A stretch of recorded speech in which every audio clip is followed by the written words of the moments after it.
ನಮಸ್ಕಾರ ಸ್ನೇಹಿತರೆ, ನಾನು ಪರಶುರಾಮ್ ಪೇಟ್ಕರ್. ಇವತ್ತು ಒಂದು ವಿಶೇಷವಾದ ಓದಿನ ಪುಸ್ತಕದೊಂದಿಗೆ ಬಂದಿದ್ದೇನೆ.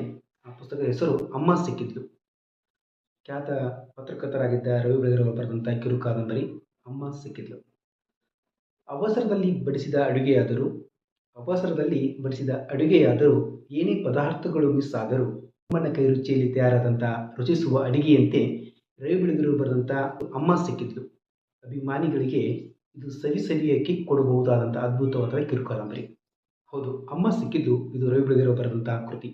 ಇದನ್ನು ಪ್ರಕಾಶನ ಮಾಡಿದವರು ಭಾವನಾ ಪ್ರಕಾಶನ್ ಅವರು.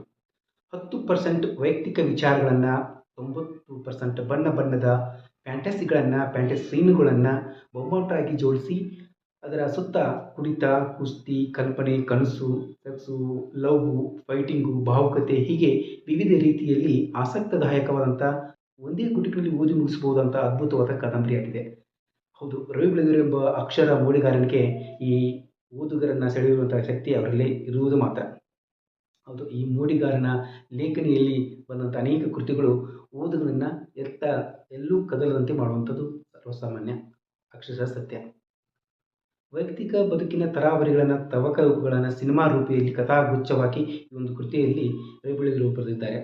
ಯಾವುದೇ ಕಾದಂಬರಿ, ಕಥನ ಅಥವಾ ಓದು ಬರಹಗಳನ್ನು ನೋಡಿದರೆ ಅದು ನಮ್ಮನ್ನು ಬೇರೆಯಾದ ಲೋಕಕ್ಕೆ ಒಯ್ಯುತ್ತದೆ ಅಂತ ಹೇಳ್ಬೋದು. ಆ ಒಂದು ರವಿ ಬೆಳಗೆರೆ ಅವರ ಬರಹದಲ್ಲಿರುವಂಥ ಆ ತಾಕತ್ತು, ಆ ಒಂದು ದಾಷ್ಟ್ಯತೆ, ಆ ಒಂದು ಮೆಲೋಡಿ, ಆ ಒಂದು ಭಾವುಕತೆ ಎಲ್ಲರನ್ನ ಸೆಳೆಯುತ್ತದೆ.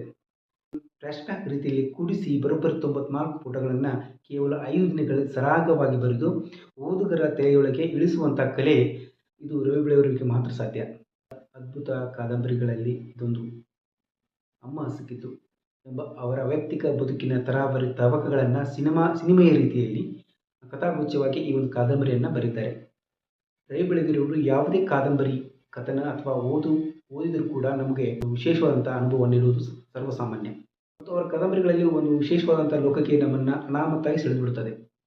ಆ ಲೋಕವೇ ಒಂದು ನಿಜ ಎನ್ನುವ ಹಾಗೆ ನಮಗೆ ಭಾವನೆ ಮೂಡುತ್ತದೆ.